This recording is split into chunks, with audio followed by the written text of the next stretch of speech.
Good afternoon, ladies and gentlemen. This is our second panel, of course, and it's an excellent panel. Let me introduce from the far left. I know it should be ladies first, but that doesn't appear to be important anymore. I'm going to go first of all then to Mike Williams. Mike Williams is the General Manager, Economic Development and Culture at the City of Toronto. And next to him, of course, is Carol Wilding, who is the President and CEO, I hope is the right title, boss at any rate. Head of the Toronto Regional Board of Trade, and next to her is Janet Ecker, who heads up the Toronto Financial Services Authority, which sounds really important and is. So I want to welcome them. As you recall from the last panel, each of the panelists will take 5 or 6 minutes, or whatever time they want, to tell their story, and then we'll have some discussion, and then we'll come to you for questions before the end of day. Okay? Thank you very much. Could I start off with, I'm not sure, maybe Janet, let me go with you first, okay? All right. Listen, thank you very much, David, very much, and to all of you for a wonderful opportunity. I wish we could open a window, but because it is so beautiful out there. But I thank you for your persistence and interest in some very important topics today. The premise of this panel, that positions of privilege are rarely guaranteed, is, I think, quite appropriate, and I couldn't agree more. And as it happens, the industry sector that I represent, our financial services industry here in the Toronto region, is often used as an example of just how fortunes can reverse, and quickly. Globally, the example is a good one. It's valid because the financial services industry worldwide was indeed flying very high until the events of 2007, 2008. And then, to everyone's shock, companies that were the very model of success and stability were suddenly reduced to seeking government bailouts or taxpayer bailouts just to survive. And of course, some of them, like Lehman Brothers, did not. And others are still living under a cloud. And all of them, Canadian banks included, are still feeling the consequences of that blow-up. Still, much has been made of the fact that Canadian banks survived the financial crisis virtually unscathed. And that is true. No institution required a bailout by taxpayers. No institution failed. The Canadian banks were better capitalized, arguably better managed, and our regulatory regime succeeded where others had failed. But while the public view has been way to go, and our government leaders have been basking in the warm glow of international praise, the reaction in the industry has been much more muted, born of the view that there but for the grace of God go you and I. And I agree. Because while our business culture, business model, regulatory model helped us dodge the bullet, a little bit of luck had a lot to do with it too. And just because we missed the last one doesn't mean we will miss the next one. And trust me, there will be a next one someday in some way. And when you look at what a healthy financial sector means to a healthy Toronto, a healthy Ontario, a healthy Canada, it is very good to have a healthy sense of paranoia, because an economically vibrant Toronto needs a strong financial sector. The sector's been good for this region. More than 230,000 direct jobs depend on financial services, over 300,000 indirect jobs, almost 20% of the GDP. And they're good jobs, highly skilled jobs, well-paying jobs, many of them head office jobs. Our economy is healthier, and all of us are more prosperous because these jobs exist. But they are also highly sought-after jobs, and like the capital they manage, they are extremely mobile. If you're in the business of managing money, you don't have to do it here. You can do it anywhere in the world. And even in today's global environment, where the industry is reviled in some jurisdictions, they still hunger for those jobs to be located in their locale. At a Global Financial Centers conference in Dublin some time ago, I met the Botswana Global Financial Services Center. Who knew? New York, Hong Kong, Singapore, Frankfurt, but Botswana? You can be sure that they would happily take on any financial services jobs that we were unwilling or incapable of doing. And it's that healthy paranoia, that belief that just because we've entered the ranks of the top 10 global centers doesn't mean we can rest on our laurels. And that drives the primary focus of my organization to work with our partners, and that's government, city, Toronto, Ontario, or federal, and the financial industry and its support services, including colleges and universities, to attract and retain financial jobs in the Toronto region, to attract and retain the talent to support those jobs, to tell the story of our financial services value proposition, both domestically and globally, and to identify any issues that might screw up the other three. So we recognize how important the sector is to the city's prosperity, the region's prosperity, and the province and the country's. Financial services rings up about $1 for every $5 the region produces by way of economic output. And if we are to maintain a successful track record here, we need to pay attention to three things. The first one, of course, is talent. Our financial services companies can readily set up and operate here because we have a very good, high-quality, diverse, multicultural, highly skilled, highly trained talent base. We have higher levels of educational attainment, more people with specialized certifications. Culturally, we're open to the world. But we need to do more to strengthen that talent pool, and we can talk a little bit about that. It's one of the goals, one of the things that our organization does. The second issue is the highlighting the use of technology. Financial services technology is a major strength in this region, and it's going to continue to be because, of course, our financial institutions more and more need technology. And the good news is they're some of the biggest purchasers of IT services and employers, and it's often the source of competitive advantage. And luckily, to maintain that advantage here, we need to maintain our ability as a hub, and also the talent system that supports that. But finally, we need to continue to harness the best of both the private and the public sector worlds. As I said, my organization represents a unique partnership of that. We leverage each other's strengths and resources to keep the financial sector growing as a major employer and as a major contributor to the city's future economic and social success. It can be a powerful partnership, a powerful driver of change, but it is a partnership that can be easily lost if we lose sight of what we need to keep those jobs here and to keep those jobs growing here. I look forward to discussing many of the issues and your questions as we go forward. Thank you very much. Thank you, Jen. Thank you very much. Carol? Great. Thank you, David. And I actually want to thank Dean Ken Jones when you came to have the conversation to say get involved. I just think it's a terrific initiative in terms of getting post-secondary institutions more involved in city building, and a couple comments I want to touch around that. What I first wanted to do was probably take about 30 seconds to just say what it's, because some people say, what is a Board of Trade or a Chamber of Commerce? We're not really sure what you do. But effectively, we represent and work with and for businesses across the Toronto region. So we have about 12,000 businesses. They're all of varying sizes, from the very small up to the corporate enterprise, and they're all across a variety of different sectors, including, as Janet's referenced, the financial services. But importantly, what we do is two things. One is about B2B, so how do we help other businesses grow? And then we do a lot of policy and advocacy work, which is centered around making the Toronto region a better place for business, and how do we make the Toronto region more competitive. So in that work, our work is regional in nature because that's the way economies work. It isn't in the Toronto region 29 municipalities or 29 economies. Our businesses see it as one single economic unit, and certainly Mike can speak to some of the work that the city's done around that. So with that kind of as the backdrop of what we're effectively about, understanding the city region drivers in terms of what works and what doesn't maybe work as well is a path that we set down in terms of measuring the Toronto region's performance. So about 5 years ago, we put out something called the Scorecard on Prosperity. We've worked with Conference Board of Canada. We measured the Toronto region against 23 other global cities on a number of indicators around how do we do on economic performance, how do we do on labor attractiveness in terms of the talent that Janet speaks about, how do we attract great talent here, and said, how well are we doing, where do we need to improve? And we probably lean a little bit more on where do we need to improve, because by nature, if you want to become more competitive, then you're always looking a little more closely about what you're not doing as compared to what you are doing.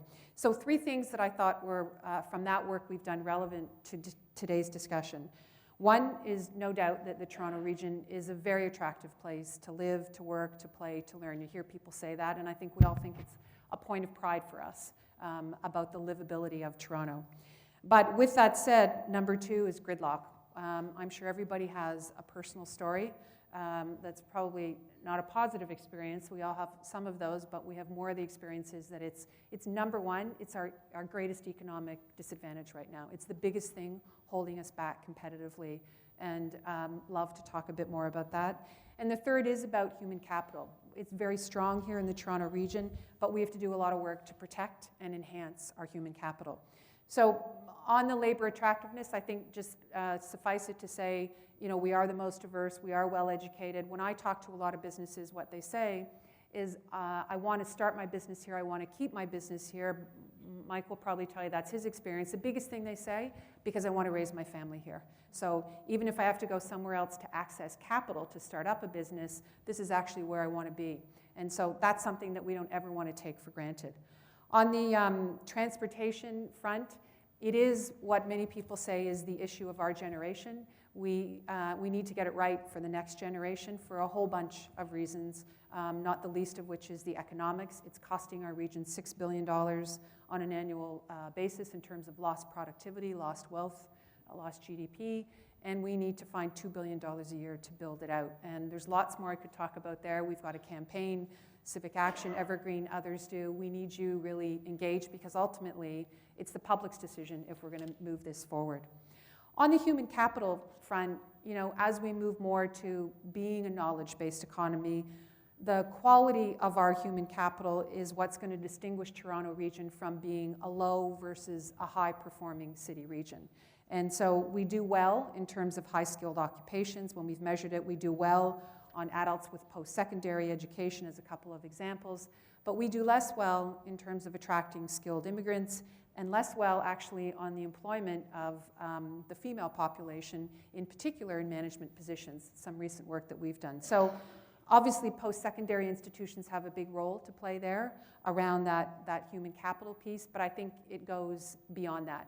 It goes into what a Dutch economist termed the triple helix, where it's business, it's government, and it's post-secondary or academia all coming together around clusters and making it perform very effectively. And Janet's talked about financial services, which we hold out at the Board of Trade as a great model of this is a cluster we're doing extremely well, and how are we actually advancing that further to increase our competitiveness around the Toronto region. So we have at the board started to push our efforts in that direction much more, and I think importantly there, a strong presence of the post-secondary institutions is really key in the development of clusters. You'll see that if you look at Boston and look at all the universities and post-secondary institutions there and how that interacts with where their strengths are in the economy. There's a critical role to play there. Hence, talking about the university being a bigger city builder, there's great examples. So I would just close with a couple of references of some of the work we're doing. We, for instance, have started 2 particular clusters. We're looking to be sort of a catalyst or an enabler to seed and get them going because they've raised their hand and said, we're doing well, but we could be doing much better. One of them is the area of life sciences. So we have David Naylor from U of T, who is co-chairing our initiative with Elaine Campbell, the CEO of AstraZeneca Canada. And if you look, everybody says, look, we have a terrific asset base here, whether it's our research institutions, our biotech, our pharma, all across that life sciences cluster, we've got the asset base. But importantly, we've also got universities who are a key part of that cluster. So how do we make that the Boston North, is what some people have termed it. The other area is food and beverage. We're actually number 3 in North America when you look at the food and beverage cluster on a composite index, if you're looking either at number of firms, number of employees, or GDP. And the city has done some terrific work here that we've worked with them. We've built from that from Michael Wolfson on the whole food and beverage cluster. It's not one we talk a lot about. Huge competitive advantage for the Toronto region, and one that we should both be protecting and enhancing our position if we're already number 3 in North America. So those are a couple of examples of the role, the critical role that universities or post-secondary institutions play when you've got key decisions at the table from an economic perspective.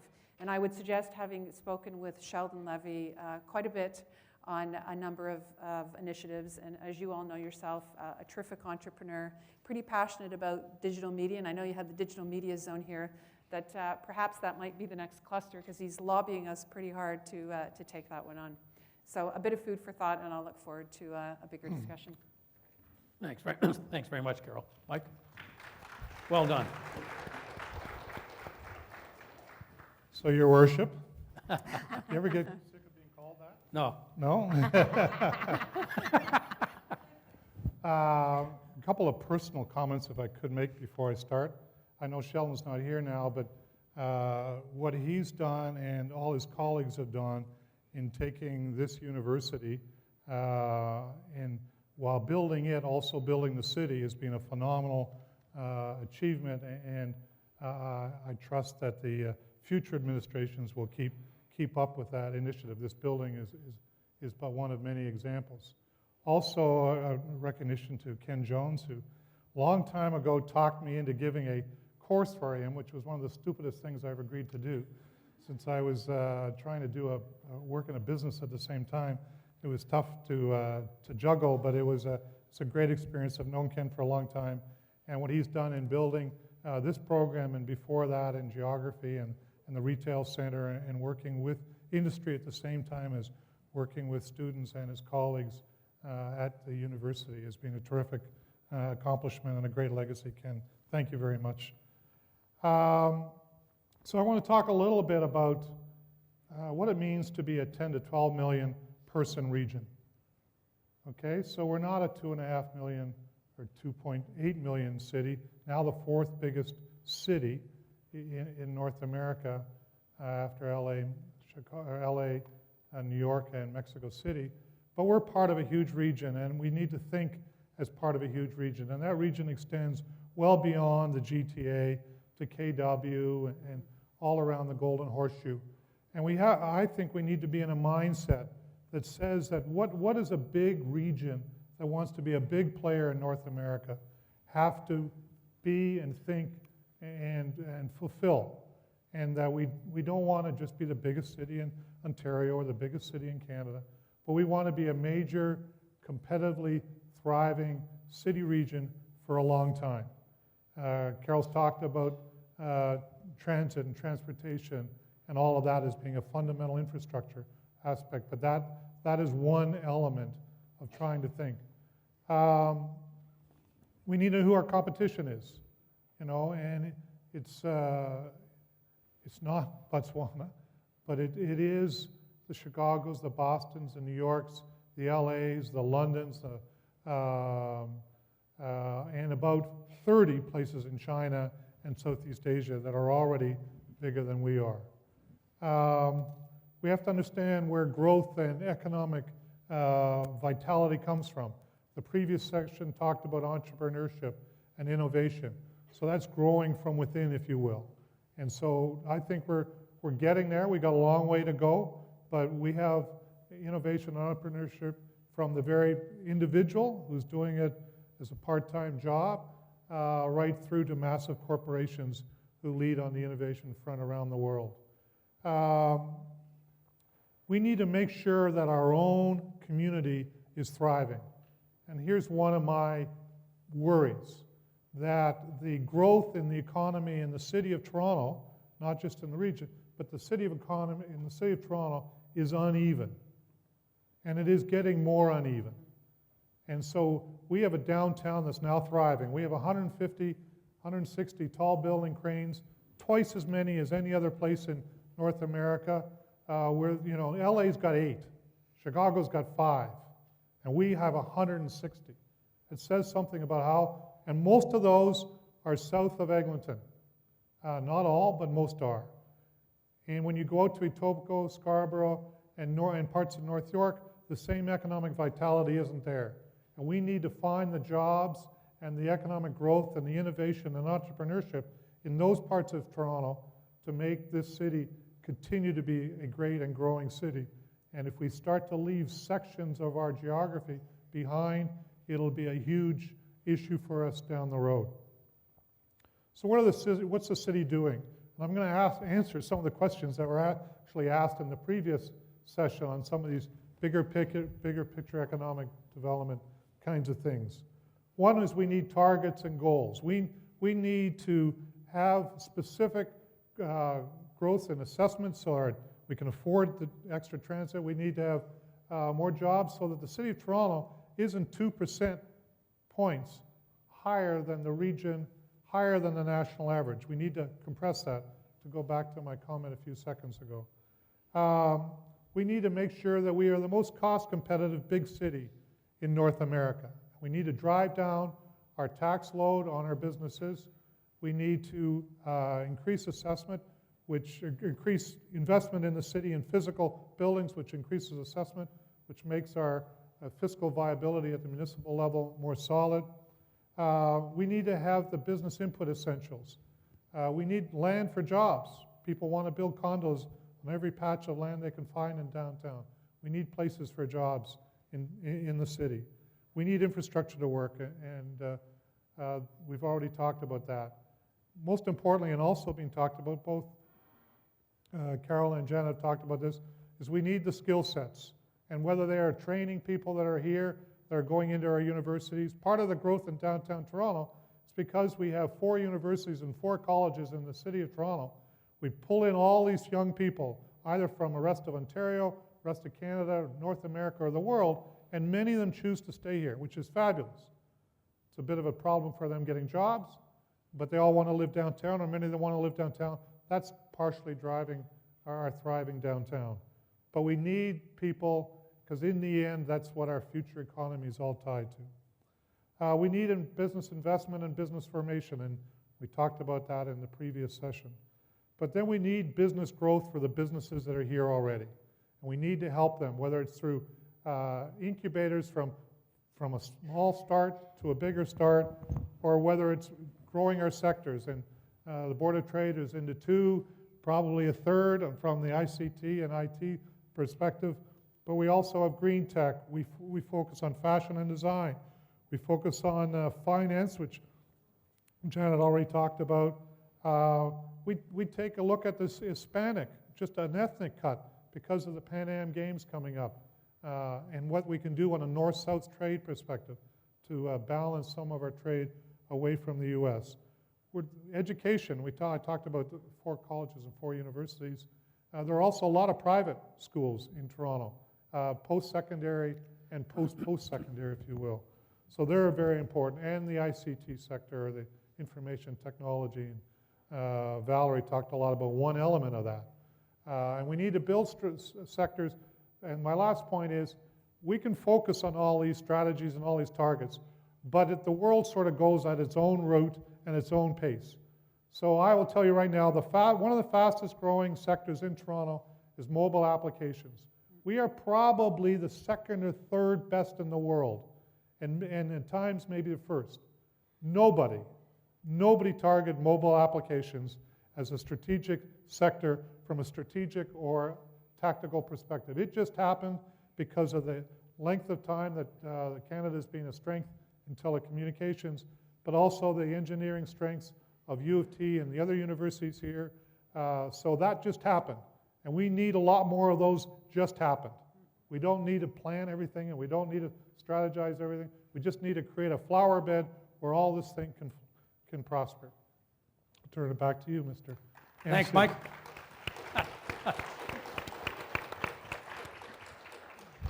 I'll vote for him. What do you think? Each one of you, using different words, Janet said talent pool. I think, Carol, you called it human capital. And Mike, you call it skill sets. I think it's probably the same thing. Yet we seem to have an abundance of resource institutions to do that. Is there anything that you would suggest? I mean, what can we do? What can Ken Jones offer to help that out? The issues, help with the issues involved that is not being served now. What is it we can do? I mean, I don't know if I don't want you to invent education policy on the spot, but there must be some issues that we're not dealing with. If we have to make sure that we're going to have the skill sets, we're going to have the talent pool, then maybe I could put a little edge to it.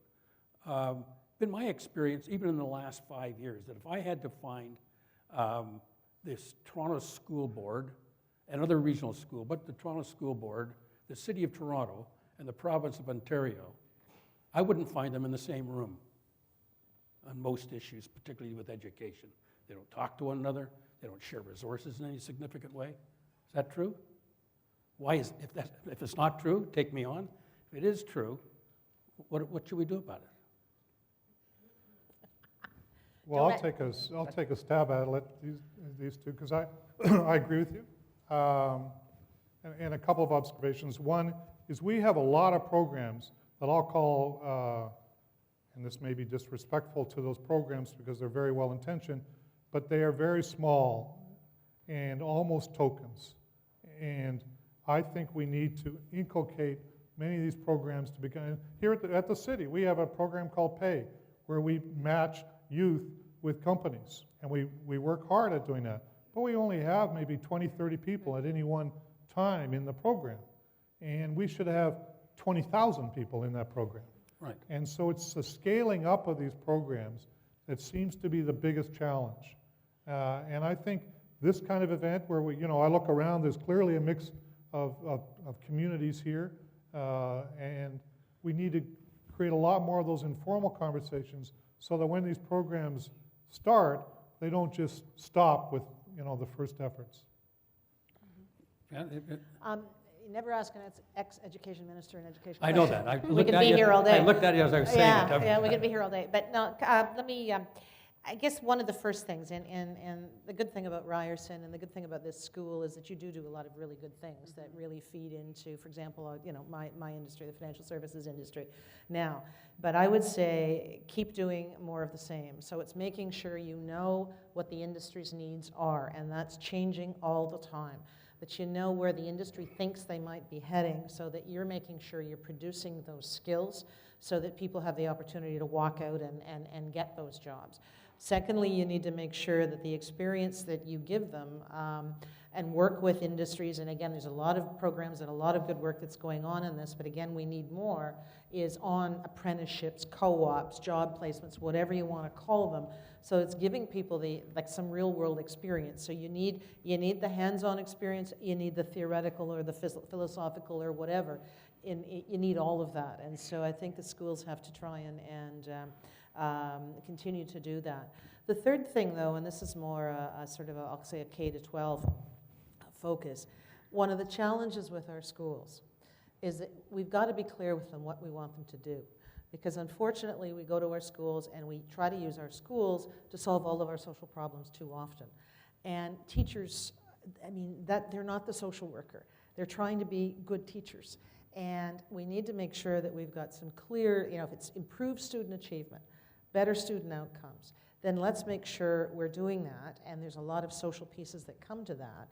But too often, we get our schools dragged into also trying to be the local Children's Aid Society and the local social whatever, and it's putting too much on our schools, and it's tough enough for a teacher to stand in a classroom these days and do what they want to do with students to prepare them for the future. And I think, so that's good policy, I think needs to come from, and again, it's a provincial responsibility education, good clear policy objectives so that your school board, your teachers are able to sort of focus on that and do and give the kids what they need in the classroom. That's a first-class answer, by the way. Really, that's really good. I didn't know if you have any thoughts on it. I would just add two thoughts to that. One is the whole notion of entrepreneurialism, and I know that was your panel before, so you've covered that one extremely well, but there continues to be a huge need, particularly in the Toronto region, to be nurturing that it's hard if somebody has those entrepreneurial instincts. Where do they naturally go, whether it's academically within the system or even within businesses, to make sure that we're really growing and developing that. And there's lots of ways that can happen, but there's a real apparent need here for us in the Toronto region in particular. The other one I would say, I agree with Mike in terms of those natural bubbles that you have to allow, whether it's the mobile app, to happen, but there really is lots of best practice out there that says creating those formal linkages, whether it's the Ryerson, the U of T, the George Brown with the food service, that creating that actually does go a long way in terms of that talent workforce and a better match. And I still think we're at the very early stages of that from a Toronto region perspective. There's been some of that going on, I gather, but sorry. Can I just pick up on something Please, Carol yeah, said? yeah. One of the other things that we've let happen within our education system is there's an anti-business bias in too much of our education system. And business is not bad any more than healthcare is bad or science is bad. You can have bad people doing bad things, but if someone wants to go out and run risks, build a business, hire people, employ people, that's what we need more of in this country. I mean, that's where you get a lot of where the revenue comes from to build buildings like this, for example, right? And I find that too often there gets to be this kind of, we don't want to go there, or we don't want to let business in the door of our schools because somehow that's bad. And years ago, I was at a teacher town hall, and this was the first year that the program Bring Your Kid to Work Day, which is a fabulous program. And they were up one side of me and down the other about how terrible Take Your Kid to Work Day was because it was that capitalism, trying to get into our school systems or whatever. And I was just sitting there shaking my head going, excuse me? Like, we're educating people to have fulfilling careers and jobs out there, and business is part of that. It's not the only piece of it, but it's very much part of that. So that's, I think, another thing that the educators, business schools particularly, need to make sure that people are seeing that is an important part of our a civil and successful and a prosperous society as well. Very good. One of the, is in the previous one, I think, maybe he's gone now, but Alan, but others in the previous panel talked about the importance of financial literacy, which they argued which should start in primary school, let alone in secondary school. And it strikes me that even one of the benefits of that is not only the literacy itself, but the understanding of the value of the dollar and where it goes, and some appreciation, therefore, of what business enterprise is about. So I don't know, that's in the curriculum. I don't know why it's not there, is it? I mean, not in my time. That I can remember anybody even talking about its importance. Well, when we were changing the curriculum, we were starting with let's make sure we're teaching young people how to add, subtract, and go from there. Yeah, make changes. Numeracy and literacy, which are foundations. But I think there's more of it, but you're right. I think the financial literacy piece is really important. There's been a number of good initiatives to try and do that. And frankly, one of the reasons that the American financial system got into so much trouble, one of the reasons was because there were too many people who were getting mortgages that they should have known they couldn't afford. And they walked in like sheep to the slaughter and ended up with their lives being, in some cases, literally destroyed because of it and a lack of financial literacy. Right, okay. You can come back to that if you like. It's a very important one. One of the things that Mike mentioned was the $12 million, the 12 million person Toronto. And it begged the question. We talk about how does Toronto work with the universities and how does it work with entrepreneurship. And it really begs the question, what's a Toronto? Because your ability to actually do something depends on your understanding of where you go to try and get it done. And we don't have regional institutions. We don't have. There's certainly nothing for the Greater Golden Horseshoe that Mike was describing that goes over to Kitchener and down the peninsula. We don't even have them in the GTA. They're beginning, maybe. It's interesting because one of the things that struck me, and I will not spend long on this because I have a question. When amalgamation came, one of the consequences, intended or otherwise, one of the consequences was that Toronto lost its regional voice. Now, it probably was time to do so in my own judgment, right? It was, because I made recommendation, make it either 1 or 4, so it was time. But on the other hand, nothing was put in its place either. And I'm not sure what's put in its place because the province quite, I think, understandably said, you can't have another level of government for half the province. So what we've got, though, is that we have, at least under the old metro system, the then region was forced to meet with its constituent parts every 2 weeks and yell at one another. Now they don't even meet except by kind of special invitation to a special event. So it's all by way of maybe large wind-up and small pitch, but I'm interested to find out how where's the Toronto reach and how do we reach it? Okay. You're the Regional Board of Trade. That's why you called yourself Toronto Toronto Region Region Board Board of of Trade. Trade. There you go. Okay, it's a couple angles to come at that one, Dave. So, this is the Ann Golden, right? Yeah. Golden Report 15 plus years ago about regionalism, and here we are 15 years later still trying to have this conversation and figure it out. And there's both what's the right structure around that, but we actually operate in a regional context already. The economy, whether you have the right governance structure around it, is regional organically in nature. And so free markets will operate in a particular way, and they are in the Toronto region, and in some ways we're getting ahead on that, and in other ways we're not, because we don't have good structures around that. So an example, and we've talked about this a lot with the city, is, and there is some work being done in that now, as you know, David, but there isn't one doorbell into Toronto. There's 20 plus doorbells when you're coming in as foreign investment to figure out where do I want to come into Toronto. And so we don't present ourselves really effectively to the outside world as a regional economic unit, making the best use of those limited dollars with our strong brand out there. So the province plays that de facto regional role. And is that the right thing or not? There's a larger discussion there about should they or shouldn't they, if we evolve in some way to be regional. Right now we've got Metrolinx, which is the regional transportation body, so we're coming back at that again to say, from a transportation perspective, because it is a regional problem and it does need a regional solution, and it isn't an either or that Toronto or Mississauga's needs are greater than the region. It's that they all have to work together in terms of what individually do they need, but importantly, regionally, what do we need? And so that may be, a future model if we can make that work, and it's politically very challenging when you're. And maybe there's a series of them. Maybe it's not just one body. It could be a number of them. Yeah. So, those are a couple ways that I don't think we're there yet, but we're kind of revisiting some of those concepts. Okay. Either one of you guys got any, might want to take a run? I'll take a bit of a run at it. Okay. I used to work for a regional organization that defined itself the GTA in Kitchener, Waterloo, and Hamilton, and it lasted 4.5 years. So because it didn't have just didn't have a geography that resonated.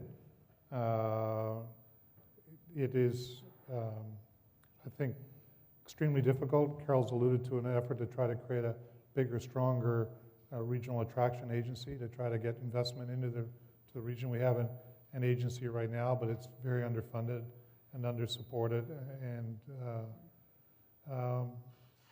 the struggles to make that happen are indicative of the struggles we have in this sandbox. So sometimes I like to say, I don't think the problem is as much how many people are in the sandbox and how many kids are trying to do it, but how well we all play together. And we're about to see the fact that we don't play very well when it comes to Metrolinx funding.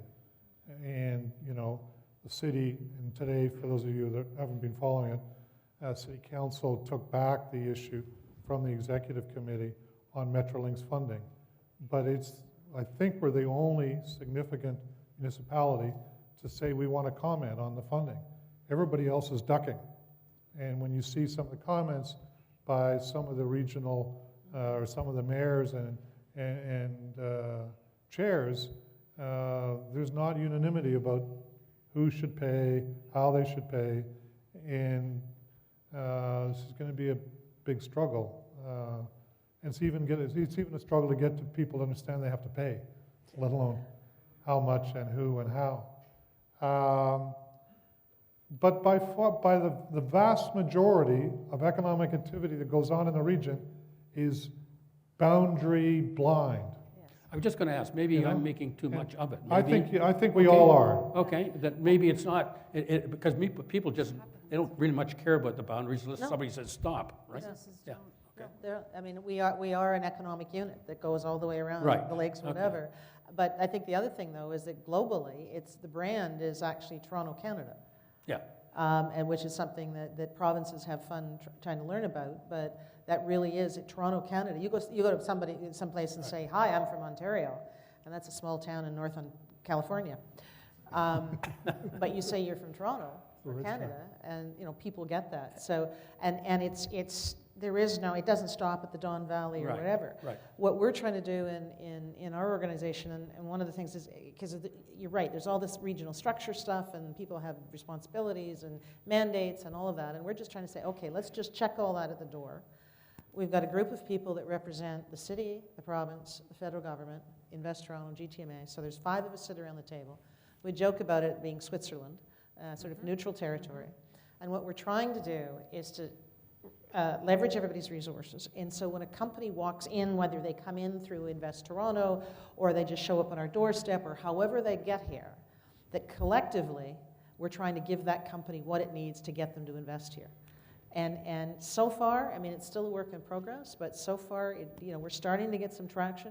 So at least in that cluster, we're trying to see if we can do it that way. Let's try to set aside some of the spats and whatever. How long it'll last, I don't know, but this is our 3rd year and we're still chugging. So just to try and get some of those barriers away so we can focus on, let's get that business here because we all benefit. And let people worry about how you fund it, how you count it, all that sort of stuff. But let's just collectively get those people here with those jobs and that investment.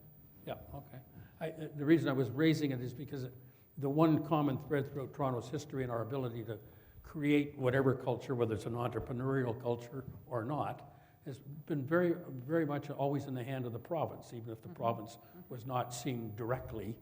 And I remember when, during the amalgamation debates, people were talking about the Harris government not paying attention to the public and just, and I said, did you ever read the history of Leslie Frost and how we got Metro? He listened to everybody and said, thank you very much. Have a nice day. Here's your new chair. His name is Fred Gardner. See ya. Done. So the province it's in the province's hand. And I wondered whether or not we're seeing sufficient strength, doesn't matter what political party here, we're seeing enough political strength from the province in creating the culture we're looking for. Yeah, we didn't go far enough. We Our government didn't go far enough. How so, Jan? I mean, we should have, for example, one of the things we should have done is not had 44 councillors. We should have had 22 councillors. Had boundaries exactly the same as your provincial and your federal ridings and whatever. God bless all the folks who run, and I'm a big believer, encourage people to run and put your name on it. I mean, it's terrific. You've been there. Well, and I want more people, more good people to do it. You've been there too. But there is no way you can run a city on any kind of strategic basis with 44 people, with 44 little fiefdoms, and God bless them. I mean, they get elected by those, whatever. You cannot run a strategy in a city with 44 chiefs around the table. And I don't care who your mayor is. So we didn't go far enough, quite frankly. I will do, of course, the responsible thing and not ask Mike to respond. That's no, I wouldn't. No, As a good public servant, he serves his political masters extremely well. However frustrating it may be, I'll leave that part alone. The sort of political part of the political framework. If we're not going to have a kind of central government thing, which is I think impossible now to get, and the place is maybe too complicated for that at any rate, as you allude, how do we then harness the energies of the specific institutions that we now have to depend on? In a sense, non-government ones, but including the government ones. So how do you get your organization and the people that Mike works with, and also the regional board of trade? How do we get some coherence out of it for the public? I mean, they don't. It's hard. It's like looking at an ecosystem when you're looking for a center. Well, I would argue there's a lot more going on than the public knows about, too. Right. Okay. I mean, Metrolinx. Yeah. What the Board of Trade, what Carol just talked about in terms of the clusters that her board is trying to build in the city. There's a lot more actually that's going on than the public knows about. Visible, yeah. I would And agree. why doesn't the public know about it then? I mean, that's Because it's good news. yeah. And, I mean, well, no, I mean. No, it needs to say, media needs to is say set if it's up- bad, media it's is news, set it's up- good, well, it's yeah, advertising. Media is set up to talk about when things go badly, right? Yeah. So, of course, there's enough things that go badly every day of the week that they can cover it. So There's a lot of good stuff going on but in there this is a town. public media issue of how do they describe it so the public can understand it? That's. Okay. Yeah. Yeah, and unless there's a particular area of interest or need around whether it's a particular cluster that you're looking to get involved in or something prompts you, then you may try to understand what's available, what's out there, what's being done. but we all know the pace with which everybody goes at. So I think that's also just part of it. If that isn't in your immediate radar, then you aren't necessarily, made avail in terms of what those initiatives are that are out there. We're just but 3 examples of a number of them that are out there. And the coordination, we've touched a little bit, but we work very, very closely with Janet in terms of what she's done in financial services and said, that's our best practice, Canadian model of clusters. So I met with Janet on a number of times on that one. Okay. We've worked with the city on the food and beverage on another one. So, but that isn't always visible to your point, to the general public out there. Right.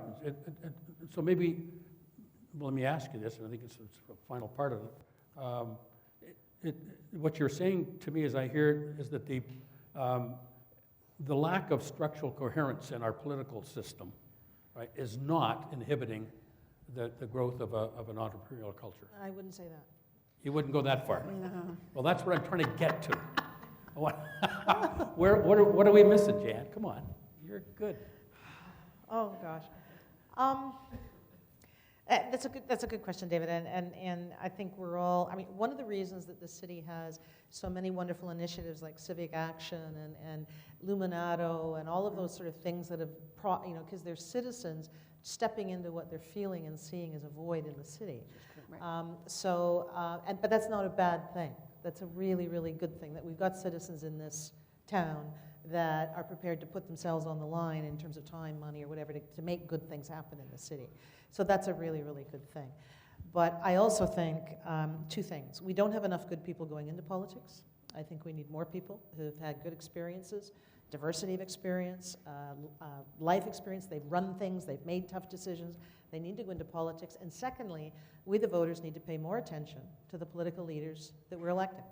If they're not, and let's use the United States, which has got a political culture right now that makes City Hall look functional. God bless City Hall. Easy. Yeah, I know. Sorry, Mike. I Politicians. am on your executive. I know you are. I'm sorry. That's true. No. There were Republicans and Democrats in the United States who had track records of reaching across the aisle and working with the other party. They got defeated. So if you do that, then why are we surprised when a politician stands up and I'm not going to make a deal, I'm not going to make an accommodation, I'm not going to make a compromise with they're the enemy, period, end of story. Some of the best things I've ever seen happen in a legislature, some of the best things we've ever seen happen in city council are when people put self-interest aside and got together and actually made things happen. And it can be done, it needs to be done, but we need good people and good voters to make it happen. That's a little esoteric, but... Oh, okay. Good deal. Yeah. I don't know if there's any... I wasn't really taking that, a shot no, at that city was, council. that was good. I don't have any other questions. I didn't know if you had any more for yourself, because I thought I'd turn it over to our audience and see if they have any questions that they might like to put to the panel. Who have I got here? There's a microphone there and a microphone over on the other side, and Ms. Nathwani. Your Honor. You remember Rashmi Nathwani? It's his daughter. Oh. Sorry, folks, you should know that too. Mr. Williams, as the Honor has said, my father was commissioner. I sympathize. One of the biggest difficulties I know now living in Hamilton, yeah, I know I defected, is that there is a serious disconnect that you've already all addressed. $6 billion a year lost in gridlock. I cannot make it from Hamilton to Toronto by GO, by Greyhound, or whatever have you without running into traffic. There are 3 GO trains that leave Hamilton in the morning, and the last one to leave is at 7:30 a.m. There are none going the other direction, and there are 3 that leave Union Station in the evening as an express. Same thing happens with Kitchener-Waterloo. There are buses, express, etc., that leave Kitchener-Waterloo and come to Toronto, but don't go the other way. We are the only city of this size that does not have a rail link. Your Honor, they've been talking about this since you yourself were in office. And it's being built as we speak. But why has it taken us this long to make those connections? You've already addressed some of those. But I guess the problem is it's not just about people coming into Toronto. It's making their way around the rest of the region. Why not make some kind of connection from some places like KW down to Silicon? Why did you cut this Make lady those off? connections. Oh, there we go. But to places like Silicon Valley, why not make those connections? Well, I think I heard two questions there. The first one is I totally agree with you in terms of treating the region as a cohesive region and being able to get around. That's why I made the comment about visualizing this as a region and making sure we can. I don't understand why you can't go two-way between Peterborough, Barrie, KW, Hamilton, all day long, like you can do in New York, like you can do in Boston, like you can do in London, like you can do in Paris. Well, Paris doesn't have a high-speed rail link into their airport to the downtown. They have to the rest of the country, not to the downtown yet. But we're building that. We're getting there slowly. Janet's on the board of Metrolinx, so she can talk about some of the two-way routes they're bringing in. But the links to Silicon Valley is the comment I would like to answer. And there is a lot of business linkages that sort of go to the point made earlier, that go somewhat unnoticed except for the people that are closely involved. I spoke earlier about mobile apps. One of the reasons we're strong in mobile apps is a bunch of Toronto entrepreneurs went down to Silicon Valley and brought a whole pile of people back with them, and who formed a cohesive link and brought some sources of funding with them. We need to make a lot of connections with every business community around the world. We need to be sort of more like an Amsterdam of the world, or like a Switzerland of the world, where we can trade with everybody, we can exchange ideas with everybody, and we can work with everybody.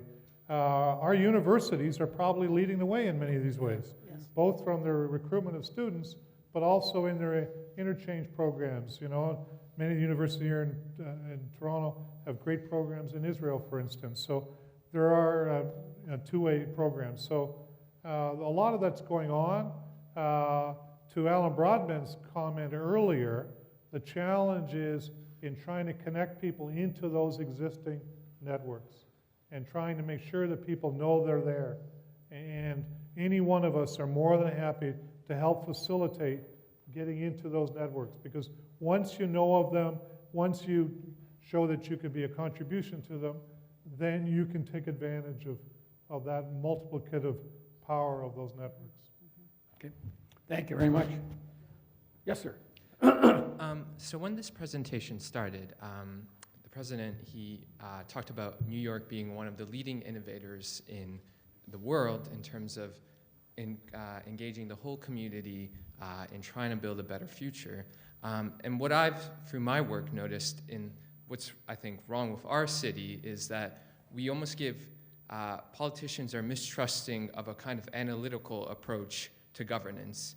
Mayor Bloomberg was willing to kind of not listen to what his constituents were saying and listen to what statisticians were telling him. And what I've noticed, you know, in, for instance, the Jarvis Bike Lane debacle, we didn't listen to what a report has said about, you know, how people were using this road. We used an anecdote from Karen Stintz that talked about a mother who cried because she was 5 minutes late getting home. And so I'm wondering, what as a kind of a city can we do in kind of empowering our politicians to do a more analytical approach, a more rational approach to governing our cities, rather than this one that's so emotionally based?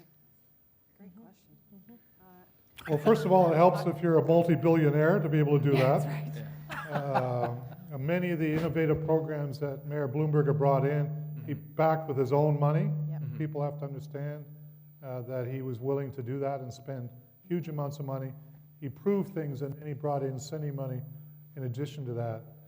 I am going to stay so far away from rational politics And the rest of my answer, I'll let the other colleagues here talk to that. I just add one, which is your reference to the analytics and the data, is that when you want to take the emotionalism out of a lot of those issues, and it's an extremely valid point, because politicians, watch that generalization, a number of politicians will play off of the emotions because it's an easy place to go, and it's a very short runway that they're looking at, whether that's months or years, right? So take an issue like transportation that should be completely nonpartisan, all parties. This is a critical generational issue for us. There's lots of data points. So when you as we say, hug the data and stick to that very closely, it forces a different discipline in the conversation. And I think it's organizations, whether it's TFSAs or boards or others, that is our role. We always say our role actually, and you will have seen us done that in this debate. We just put out less than a month ago, first organization, a business organization, where the easy headline from media was tolls and business organization recommends tolls and taxes. So what I said to reporters was, come on, that's an old headline. That's not where we are anymore. So if organizations, some play that role and force that data out, you're forcing the politicians to have a different dialogue. I don't believe, with the limited experience I've had, it's easy for them to actually come into that. When you do see it, it's an anomaly more than the norm in terms of bringing the data in. They come from a very different perspective. So it's a role of us, it's a role of civic engagement through other organizations to really put the facts on the table. So let's take a look at the debate around expanding to the city airport.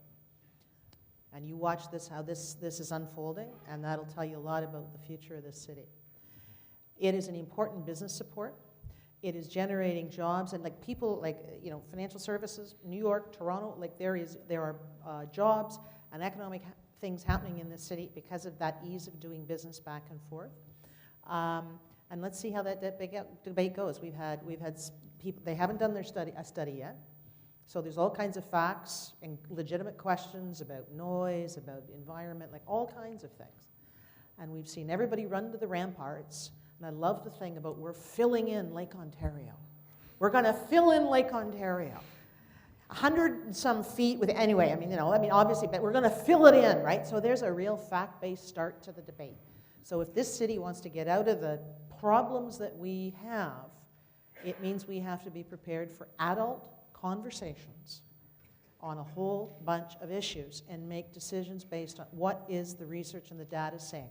Maybe, I can make an argument that it's really a good idea, but I haven't seen the study from the city yet, so let's have an adult conversation about that particular issue, make an intelligent decision about what we think will be in the best interest of all of the city, not half a dozen islanders, God bless them all. There's a lot of different interests that need to be brokered. And remember, politicians do what you give them signals to do. You reward them for idiotic behavior, you will get idiotic behavior. So it's a two-way street. It's a two-way street. Thank you. Can I And I'm not running for anything, so I can say that. That's why she was successful. That's great. Yes, sir. Thank you. Mike. I represent 3 Point Turn. We're a software studio down at 1 Yonge Street. We're a small business. And this is a question directed to Mike and Carol. We operate in a business incubator called the Toronto Business Development Center. And this has allowed us to really connect with small businesses, really allowed small businesses to connect with local small businesses. But what we have found, and what the question I would like to pose to the panel is, how are we going to keep local innovation here in Toronto if small businesses and medium-sized businesses don't feel like the existing institutions like the OCE, which was shocked that we gave them a call, allow us to access the academic public-private partnerships? If that's kind of more limited to the bigger multinational space, how are we going to maintain that local competitiveness when entrepreneurs like ourselves, who are local, homegrown, we're actually in the mobile application market and didn't come from Silicon Valley, but still, thank you for the little prop up on that industry. But how are we going to access the faculty? We discussed the educational and human capital, but how do we access the research? How do we access those type of partnerships as a small business? I'll take a stab at that, and then either of these folks can kind of build on it. First of all, you're in the first formal incubator that was ever done in Toronto. It's a standalone incubator, and the city continues to support with a financial contribution and some other contributions, but it is independently run by an independent board. Many of them are graduates of the program now. So I talked earlier about the networks and getting into the networks. And sometimes we have some of our institutions get into where they only want to work with what they will see and maybe as a home run, you know. And if you're not somebody that's going to go public with a market cap of 50 million or 100 million, then we're going to leave you for a while or forever. We need to do in the city a much better job of breaking down those barriers for you. So before you leave, come give me your card and I'll help you. Thanks, Beck. From the board's perspective, I'll use the example actually of DMZ because we haven't created a linkage there with the organization you're involved in. But we have, and I think it's similar, talked to the DMZ about creating more of an opportunity because we can be a broker in terms of connecting those incubators with a first customer, with front-facing, and that is a role an organization like ours can play because the ecosystem of small and medium businesses isn't a really neat, easy way to navigate. It's much easier to get to the larger ones. And even the larger ones who are in with us sometimes want protection about a more structured brokering of those conversations. And so it's something that we're still looking at and have done a little bit with very anecdotally with DMZ or others to say, how can we play that role? And not just us, but how could other organizations that look like us, whether it's a Retail Council of Canada, whoever, start to play some of that role for organizations like yours? And like Mike, I'd be happy to pick that up offline. Thank you. Thanks, both. Yes, sir.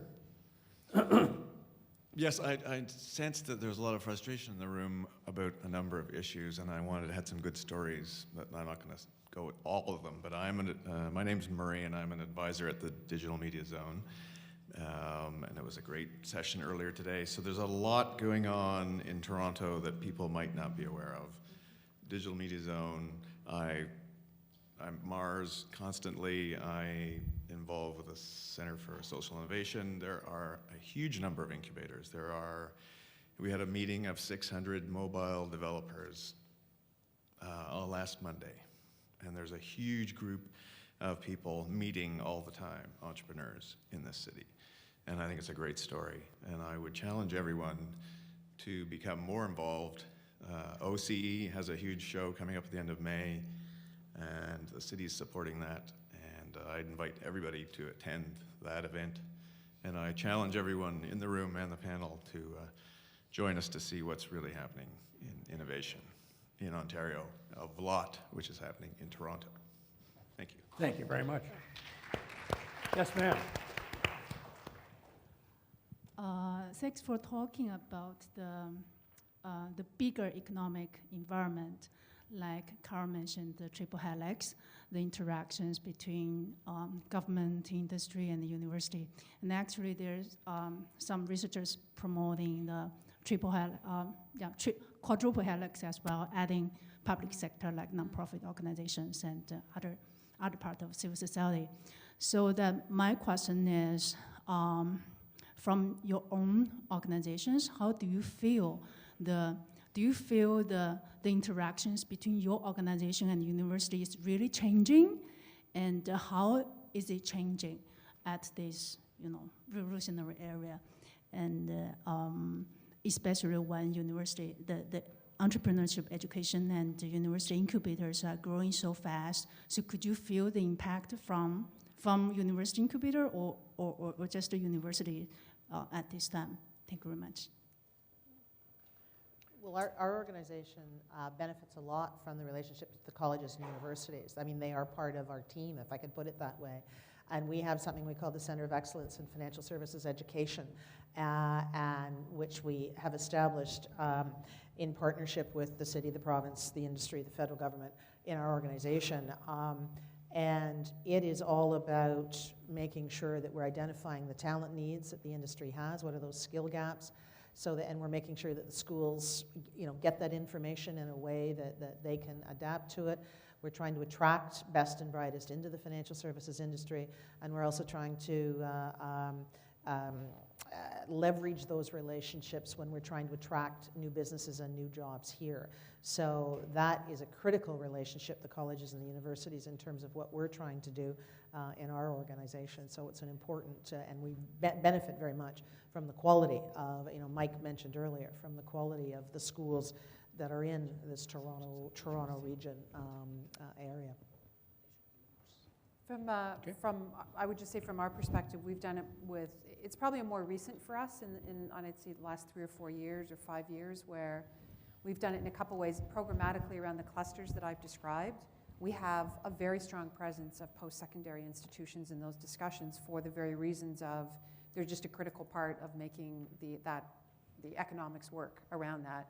But we've brought it even more into our membership, into our governance structure. So at a board of directors level, at an advisory council level, we have leaders from post-secondary institutions who are sitting on both of those, because we see that that's another way that we need to be linking in. So I think we're starting to say, how more do we need to, across what we do, bring post-secondary into the board. Thank you. Thank you. Hi, over here. Oh, sorry. I wonder why you're pointing. I'm sorry. I can't climb Oh, the stairs. yes. Sorry? Sorry. I'm a new Canadian. I got my citizenship 2 months ago, and thank you. I've got 2 comments and a question. The first time I landed in Toronto, I was wondering why everybody hated Toronto, and then you were talking about the Toronto brand, and I was very, very amused, because it seems like in Canada nobody likes Toronto, and then now you're talking about building Toronto as a brand globally and then internationally. What is the focus, and why is that? That's one thing. When I first came to Canada, I thought Ontario was like a country by itself. The political system confuses me because it doesn't make sense.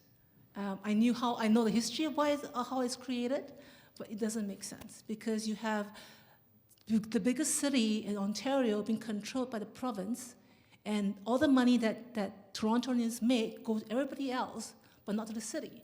And that to me was the strangest imbalance I could think of. And so trying to actually incubate Toronto brand within such a difficult political structure sounds like a very interesting challenge. Now, my question is this. Both of Ms. Urker and Ms. Walding, I think, mentioned about human capital, and Mr. Williams mentioned about skill sets. And the focus seemed to be about nurturing new minds, but what about old minds? People who have come to Canada, they have the skill sets, and I feel that they're abandoned. Also, you have the recent RBC fiasco about jobs being outsourced, and things are doing that. And to me, the basic problem is not that there is not enough jobs in Canada or in Toronto. It's just that there are no businesses willing to pay the correct or the proper rate or the sustainable rate for Canadians to live in Toronto. And that's why outsourcing goes outside Toronto. So just wonder what your opinion about that is. Thank you. So a couple of comments. I used to work in England, and both in the London area and north of London. Everybody more than 20 miles north of London hated London. Everybody in the south of France hates Paris. You can go around the world. It seems to be a part of human nature to disparage some of your national strengths. In terms of your comments on taking full advantage of all the skills that we have in Toronto, irrespective of age or where people came from. Unless we can figure this problem out, we're going to top out. We're going to start self-constraining our economy. I spoke earlier about the fact that we have we have a 10% or 9% unemployment rate now in the city of Toronto, and the rest of Canada's average is 7%. So part of that is that we don't do a good enough job of reintegrating many people into the workforce. And I don't know whether that is because they don't all have the right skills, which is part of the problem, or they don't have the right language skills, which is part of the problem, or employers don't want to take a risk on somebody that they can't completely train from fresh, or that doesn't have the same ethnic background as they do. All of those are challenges, but we have lots of organizations that are trying to work on it. And Alan Broadbent, who's gone, was a speaker earlier. He's funded through his foundation, TRIAC, which is a huge asset to the city in terms of trying to help immigrants who've arrived in the city plug into the rest of the city. Civic Action has an organization called Toronto Homecoming. They're out actually trying to find people who grew up in Toronto, moved away, and then may want to come back again. We have, TRIAC has a mentorship program. A lot of city employees are mentors in that program, helping to work with people that have moved to Toronto from somewhere else. We also have lots of industries that are shedding staff, and so, what do you do if you've worked in some kind of major manufacturing company that has shifted production, and so throw people out of work that have worked for 25 or 30 years? How do we retrain them? And there are attempts to do that. I think we just need to keep our attention on it. You need to keep being a voice for those people, and we in government and other organizations need to keep working on the problem. I think there is a will. We have a phenomenal tolerance in this country, as John Saul wrote about, but we don't go far enough with that yet. And we need to continually be reminded, and we need to continually work at that. Well done, Mike. Yeah. Any other comments? I was just going to say, Mike's just put out an example of why there are a lot of really good things that are going on in this town to try and deal with some of the issues that we're facing that unfortunately we just don't hear enough about, those good things that are going on. Thank you very much. Yeah, try to yeah. Yes, sir. Hi, Calabar. Thank you. Not yours. Nice to see you. A long-time follower of yours. I am a little bit worried about the upcoming provincial election, which might be within a few months or maybe even weeks.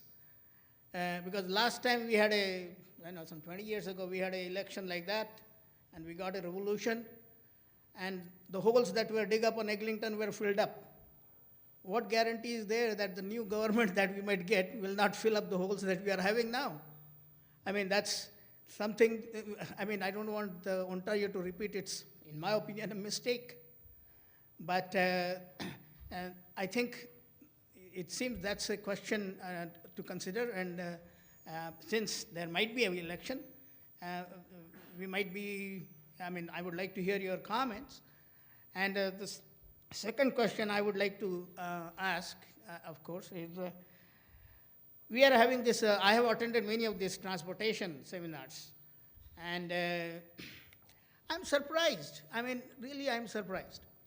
They go and say that we are having these revenue tools and we are going to pick this, like they are going to a cafeteria and having a lunch. There is no rhythm or rhyme to it, we are talking basically of transportation gridlock. That means we are talking of cars on the road, basically. Nobody even brought up the principle of polluters must pay. Polluters must pay is a simple principle, if applied to this problem, will make the solution very easy and politically sellable. But right now, it is like, I like sales tax, I like this, I like this. So who cares what you like? what is the principle on which the society should proceed, is the question. And nobody is addressing that. It is really shows, how shall I say, like somebody said, the political culture is not meshed with each other and the principles on which it should be guided by. Thank you. So if people can talk about it. Thank you very much. Anybody? And your comments are, and are well taken in many, many ways. But let me, a couple of quick points. There actually is a regional transportation plan right now that exists that is looking at transportation in its broadest sense. I mean, a transportation policy in the city has to include subways, light rail transit, cars, bicycles, walking. I mean, it's the whole, it should be a whole comprehensive plan, and it is. It's called the Big Move. It's what is actually being, and it's actually, as we speak, being built. There are pieces of that that you and I could probably argue about and say, we don't like that piece, we don't like this piece. I'm sure there would be all kinds of things in there that people could nitpick or legitimately question. But the good news about it is a plan. It can go forward. But the other piece is, how are we going to pay for some of that? And there's no question that's a controversial issue. But what is happening is that what, through City Council today, through the Metrolinx Group, are trying to put out, and Board of Trade, are trying to put out all of the options about how we might be able to look at paying for some of those enhancements and improvements, what might be the best options. And then, yes, our City Council, our provincial governments, the political elected folks are going to have to make some decisions about what those revenue tools need to be, how they will be applied, and the test will be, obviously, as you say, we may have a provincial election. We don't know. I guess we have to ask Andrea Horvath whether we will or we won't. But if we do have one provincially, I would encourage you and everybody in this room to go to everybody who's running for office and say, what is your position? If I elect you, what are you going to do to help us move forward with a plan to help us fund that plan? Thanks. No. This is not a debate, it's a panel show. No, not debate, just I want to respond. She said, how are we going to pay? I think one way of paying is we should have progressive gas tax. Okay. Why is that not being considered? It is. Gas tax Well, is it's very part much of the little bundle. Gas It's tax on the is list. It's on the list. There's a as well. tax for everybody. Yeah, that's right. Yeah, yeah. We all have to contribute. We're all going to benefit. So that's part of, back to some of your principles, to add to Janet's, it's an equity piece. So there's no easy way out of this in terms of finding $2 billion. And if you think there's some money hidden at a federal or provincial or municipal level, I think we're here to say, I won't speak for my colleagues, we're not going to find $2 billion a year. It's just not there. So we're all going to have to contribute somehow, and we just need to do that in the most equitable way. So, you know, that's the course that we're trying to head on, and we need to get the politicians to ante up on that as well. Thank you. Thank you. I'm there. Thanks, Hi. Okay, I think that's all for the, oh, I'm sorry. Yes, two more. There we Yes, go. I'd like to contribute also. I'd like to testify as an immigrant myself and as a startup entrepreneur that Toronto is a wonderful place to be, and that is absolutely possible to build a brand for Toronto. And first of all, to echo the speaker just now standing in the same place, I am a member for the Center for Social Innovation. I am also an incubatee of Mars. And I am an 18-year-old immigrant here, and we just need to renew our contact. So from my experience, if we ask for it, and if we do everything we can and we work hard, it will happen. If we can spend our time, or put it this way, invest our time in enriching our experience rather than complaining, everything is possible. Now, let's go back to, okay, let me give some actual example. Center for Social Innovation, the place where I base my office in, right now just a hot desk, meaning a rotating desk. This is a classical success story about Toronto and about entrepreneurship in Toronto. Don't you realize that the Center for Social Innovation, whom I have no ownership but just renting a desk, has just opened its 4th location, not just in Canada, but in Manhattan, New York City. Being a Torontonian, an Ontarian, and a Canadian, we should be proud of it. This is an example of a startup in Canada with no resources, work with very hard, benefit people like me, startup entrepreneurs. And now they are being invited to set up a place in New York City, and it has just been opened. So everything is possible. Plus, Toronto, not just is possible to build a brand, Toronto itself already has a compelling brand. Places where I'm working right now, there are people coming from all over the world because Toronto is such a conducive place to start our business. I am totally fluent in French because I went to school in France, and I met people coming from Paris to station at the Center for Social Innovation here in Toronto because they found Toronto is a better place, a great place for them to start the entrepreneurship. So from my experience, I think it's wonderful. And back to just now a speaker over there who challenged that in Toronto, employers are not willing to pay the right pay. I do not agree. When I came here 18 years ago, I got hired right away into a management position. Maybe I was lucky, but I really worked hard. And I found that I was not alone. Every now and then, I run into people who told me that I got into a great position. I may have, yes, I did have to come a level down, but probably I went too fast when I was very young. It's good for me to moderate, learn solid skills, and continue to charge ahead. I can testify that since I joined my first Canadian employer as a manager in marketing, since then, I went far and fast, and I became a VP of marketing for a major investment bank in London, England. So everything is possible. We Torontonians have a good image, and we just have to take pride in what we have and continue to build on it. Thank you. Thank you very much. Thank you very much. I appreciate that. Are you our last contribution, sir? Yes. My name is Roches, Alex Roche. I'm Vice President Marketing for Skynet, a young startup. My question to the panel, in this room it seems like there is lots of entrepreneurs that have great websites or internet companies. There is a very difficult path to find the venture capital or financing.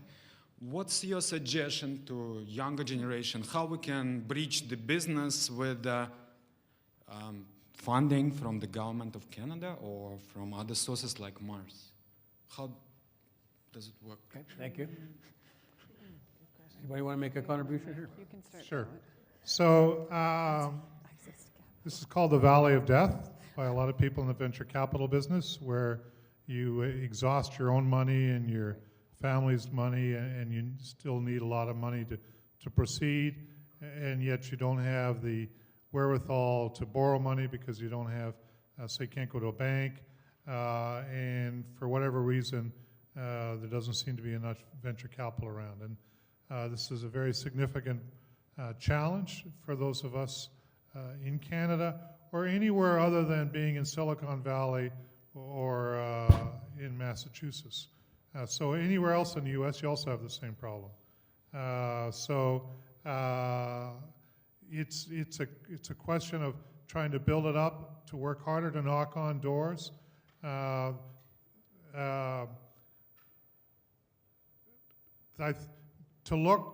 Mars is a program that Murray, if he's still here, can talk to you about in terms of accessing them, that the province is funding, and some of the bigger banks are funding as part of that process. There is a growing network of VCs that from Silicon Valley or elsewhere that have sort of scouts in Toronto looking for opportunities to invest. Plugging into that network also is there. Right now, with governments strapped for money, it's hard to look to them. And so in the end, you just have to keep, I'm not going to give you a good answer, you're just going to have to keep slogging the pavement, finding, you believe in your product's good, or your service is good, then you stand a good chance of eventually finding it, but it's not going to be easy. Thanks, Mike. Anyone else? I was just going to add to Mike that there is a lot more in this space going on than there was 5-10 years ago. I mean, everything from shows like Dragon's Den, which is putting a focus on the need and the challenge, but a lot more angel investors, a lot more people who are trying to put resources back in. OMERS has just started a new sort of entrepreneurial fund in terms of investing. So it is out there, but it is a tough time, both economically for companies as well as government.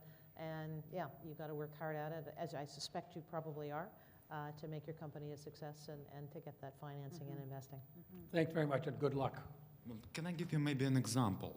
Our company has 100 million products on the internet, and nevertheless, the sales doesn't materialize correctly. Without venture capital or some kind of a funding from the province, Canadian business people won't be able to succeed on the internet. Well, Americans, venture capital from Silicon Valley, they are ready to put money, but they want to move the company to California or to New York.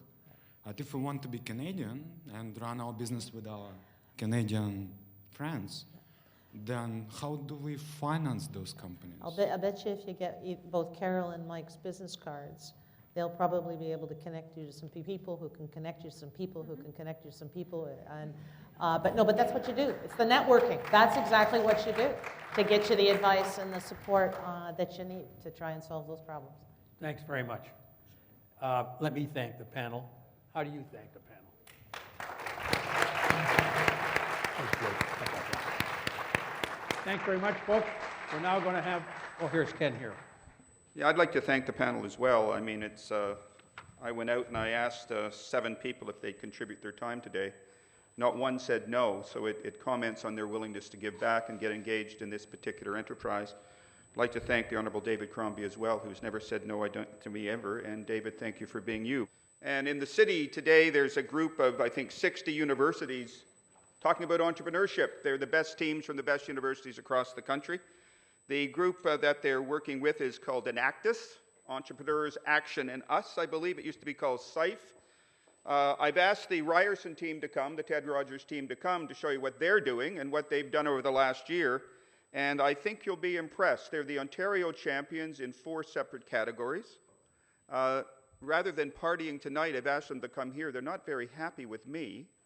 But Curtis, is your group ready, or you're on? This is the Ted Rogers School of Management SIFE group, or Enactus group. Thanks, Ken. My name is Curtis Yim. I'm a 4th-year Ryerson student here at Ted Rogers School of Management. I'm a marketing major with a minor in finance, and I'm also the president of the organization Enactus. My name's Katie. I'm a 4th-year student as well. I'm an entrepreneurship and marketing major. I'm one of the project managers in Enactus, and I've been part of the organization for about 2 years now. So we're actually part of a global organization that's across 2,000 different campuses across the world, and we're all students who are trying to make a difference using the positive power of business. So we're going to showcase you a little bit of what we do here at Ryerson campus in our community of Toronto and even globally, utilizing what we learned here locally. So I guess we can begin. So this year, Enactus Ryerson ran 40 different projects. We helped impact 4,000 individuals. And we helped generate $2.3 million in economic opportunity.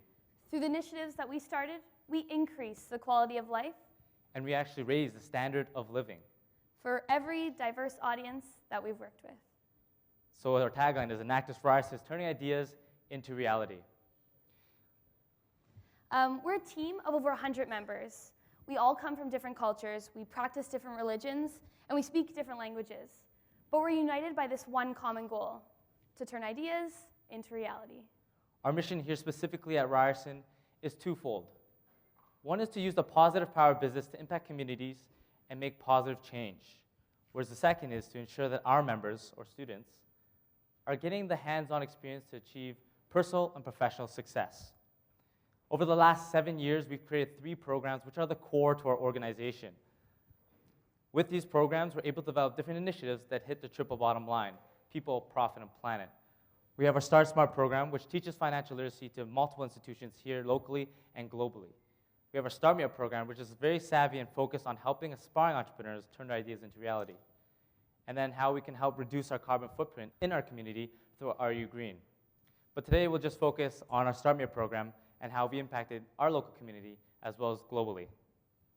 So entrepreneurs create jobs, they drive innovation, they run businesses that support our economy, and they find new ways to solve society's oldest problem.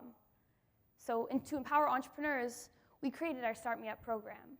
As Curtis said, we empower entrepreneurs by giving them education, resources, and funding. It's a very customizable program. So for example, for education, this year we ran over 60 events. This includes our 12-week crash course on how to start a business, to launching an online TV series called The Naked Entrepreneur. Then we have resources. We try to connect our entrepreneurs with specialized resources. So we connect them to industry experts, or we try to get them into one of Ryerson's 3 incubators. And lastly, we have our funding option. I see a lot of you are very excited about that. With our funding, we've actually provided this year over $2 million into the pockets of our entrepreneurs.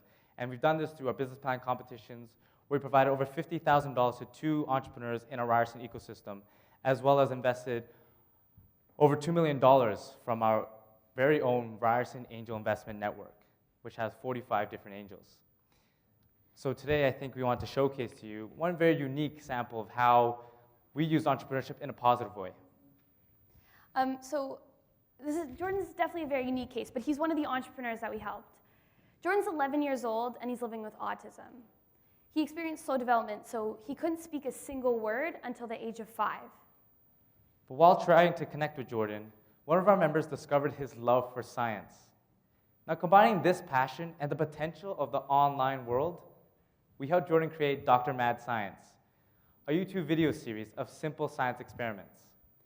We helped him build his business, we connected him to sponsors, and we got him dozens of major media appearances. And now, today, he has over 15,000 dedicated followers and close to 5 million views. So for those who know what YouTube is, you can definitely monetize off all these views. And now Jordan is making up to $1,000 a month. He's 11 years old with autism, and we're using entrepreneurship to allow him to do this. We helped him open a bank account, and now he even made his first business purchase, which was a laptop. So within the Start Me Up program, Jordan's just one case, but we've helped over 180 entrepreneurs this year. We helped start and expand 94 businesses, and again, we provided $2 million in economic opportunity for entrepreneurs. So this is how we're turning the idea of entrepreneurial ideas into reality. So I see this all about innovation and entrepreneurship, and I think Ryerson speaks of that highly. Toronto definitely speaks of it highly, and we're going to move forward into how we're doing the same thing here, taking our initiatives, our success, and taking it to a global level, representing our city. So our last project takes place in a remote village in Western Kenya called Dago. Dago is at the core of the highest HIV/AIDS affected region in Kenya. It's a place where people die young and children are starving. There's limited jobs and there's limited resources. Tourists donate money or goods, but once those resources run out, that community is left with nothing. But our team, we saw it differently. We saw Dago differently. We saw it as an opportunity to create and empower a village through long-lasting impact. We did this by leveraging the 3 programs that we just showcased to you, and we created Project Dago. So last year, when we first went to Dago, we created this sustainable project that encompassed social, economic, and environmental factors. We were connected with women mentors, this largest women mentorship group in Kenya. So we taught 40 women mentors on basic financial literacy. We taught them how to save, we taught them how to budget, we taught them how to set goals. And then we provided microloans to the top 20 women. We had, on our advisory board, we had Dr. Kazi Rahul, who's been working for the Grameen Bank for over 30 years. So he helped us create this business plan to distribute microloans to these women. And then all the interest that's accumulated off the loan either goes back to redistribute more loans, or we installed solar panel at a local orphanage to provide energy to this orphanage, which acts as a community center for the area. The money that's accumulated from, or the interest that's accumulated from the loans can go back into maintaining those solar panels for the entire community. So I guess we can introduce you to Jennifer. She's actually one of those recipients of the microloans. Now, before we met Jennifer, she was working odd jobs in her community, trying to make ends meet, but it wasn't happening for her. She has 2 children, and they were struggling to eat on a regular basis. So we helped her build her brand, and we taught her strategies to build a competitive business. We also taught her entrepreneurship and financial literacy to map out goals and plans. And she's the founder of her own business now. She has Jennifer's Shop. It's a business that she has in her house. She sells local, just small products to the community. And she's doubled her income. She's able to feed her kids on a regular basis, which was a huge change in her life overall. Miyo motegno maloso ande gi chir mochiemo godo opuro matek, opuro gik moko duto marieba bel oduma gimoro amora opuro njugu. Atiyo matek makonyora godo e seche duto, ok akwechi. Koro weche duto ang'e ni Nyasaye biro telo na nikech lemo be aja lemo an mama mowar ma loko ande gi chir.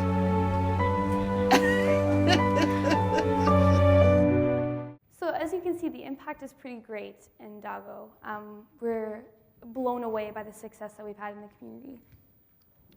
In 8 short months, she actually took this education, applied it to her own life. She doubled her income. Now she's feeding her family on a regular basis. The biggest thing I think that blew us away, though, is within, again, the impact that entrepreneurship and education has. Now, there's a lot of microloan programs out there, and what we learned when we did a needs assessment was that many of these villagers took on microloans, but did not know how to pay it back, did not understand how it worked, did not understand the damage it would have if you didn't pay it back. So they're fleeing different communities because those microloan programs were taking collateral, such as their homes, their farmland. So what made ours different was the education behind it. And now she's actually applied it and loaned 10 other women microloans. She's now applied it and 10 other women starting to create their own microfinancing program based on what we did in Dago. Based on what we learned here at Ryerson, what we do in Toronto, we took it to a global level, and that was the lasting impact. But this year, we took on a new challenge. So Dago's economy, it's 75% is reliant on the crops. And the pollination from these crops relies heavily upon the African honeybee. And due to the lack of agricultural education, the villagers were burning natural hives to extract the honey for temporary gains. But without the bees, there was a significant reduction in the crops. So we thought this was a huge opportunity. So what we did is we created this Dago's Beekeepers Association. We mentored 10 men on the best practices for beekeeping. We taught them entrepreneurship and financial literacy to provide them with a solid foundation, but then we also taught them how to become beekeepers and how to create a beekeeping business. And with that, now we created 10 new sustainable jobs. Now this was just 10 months ago. Last July we started this, and now to date, they themselves have saved up themselves to purchase 4 new hives. Each hive can produce enough funds to provide an average income for one of these households. And all they have to do is collect bees and let it sit in there, extract the honey, bottle it, then sell it. So now we've empowered this community to have sustainable solutions. So instead of just having people donate money, give them money that can last for maybe a month, 2 months, 3 months, maybe a year, we're giving them a hand up versus a hand out, empowering them with sustainable solutions, but with an entrepreneurship background. And with that, I mean, there's a lot of discussions from your Q&A, like Toronto's not offering enough, or Toronto is good, Toronto is bad. And I think we just want to show a huge example of how we, as we're from Toronto, we're making such a huge difference using entrepreneurship.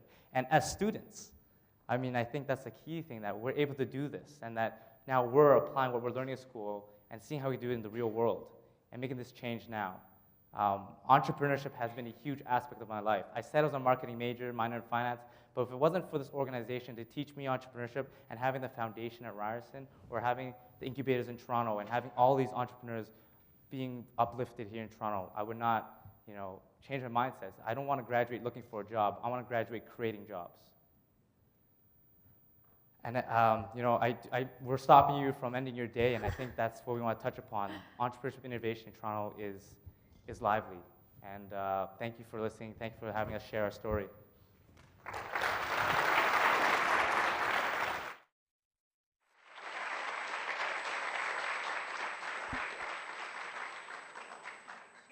Curtis, Katie, thank you very much. I wanted to I bring that, I suppose, to the attention that students here are engaged in entrepreneurship, that we have a large entrepreneurship faculty. It's social entrepreneurship as well as, if you want, more typical entrepreneurship, starting business, creating wealth, and they do all of those things. Well, in conclusion, I'd like to really thank again the volunteers who put this together. Zachar, where's Zachar? Zachar's been running around, I think, for the last 2 months organizing this and trying to organize me, and even more difficultly trying to organize the Honorable David Crombie. But he's done a wonderful job. I'd like to thank the people that put the event together besides Zachar, the support team under Rita Lingner's, I guess, guidance. And would like to leave with something going forward. I think you get the impression that Ryerson's a fairly entrepreneurial place. That will continue. But one of the, I guess, my objectives was to have a business school getting involved in urban issues, contributing. Too often we leave it to the planning school, nothing wrong with that, urban sociologists, urban economists, etc. But the management of an urban environment is extremely important. And business departments, as I said earlier, often focus on international issues. Sometimes they look at the firm, they look at the case. But there's no reason that a business school can't, particularly this business school, embedded in the city, given our president's mission of being a city builder, can't get it more involved in that activity. So I think one of the things I'd like to challenge, I suppose, the school going forward is perhaps look at a curriculum that relates to city management. That's picking up on John Farrow's notion, but the notion that a business school could look at city management either in a particular course, working with other faculty to develop a minor, I think would be really, really interesting and probably useful. The other thing I'd like to suggest is perhaps we could host a case competition. Business schools are very big on cases. And invite universities that are embedded in their cities, business schools embedded in their cities, like NYU, or Wharton in Philadelphia, or Chicago, or Stanford in their design studio, and some universities in Toronto, and have a case next year at this university which looks at a particular urban issue that Toronto is facing, and give people 3 or 4 days or a day or 2 days to do that. I think it would be very, very useful. Hopefully you'd come back if we do that, get involved, and that would be one of the dreams I would have, and I think this school could enterprise. So I look forward to that possibility, because every activity we host should lead to something else. We just shouldn't have these events for a single event. They should lead to something. And this university, this business school, is doing things in the community. I think we can do more in urban issues. I think they're the fundamental issue. 70% of Canadians live in cities. 80% of the problems exist in cities. And the future is in cities. And that's where we're all going to live. So I hope you've enjoyed the afternoon. I again thank the panelists that came. Great panelists, great intellect, and I learned a lot. So thank you for coming. I think there's a small reception afterwards. And again, David, I thank you very much. Michael, I hope we didn't put you on the spot too much, and I don't think the Fords or anyone else was listening. So anyway, thank you for coming.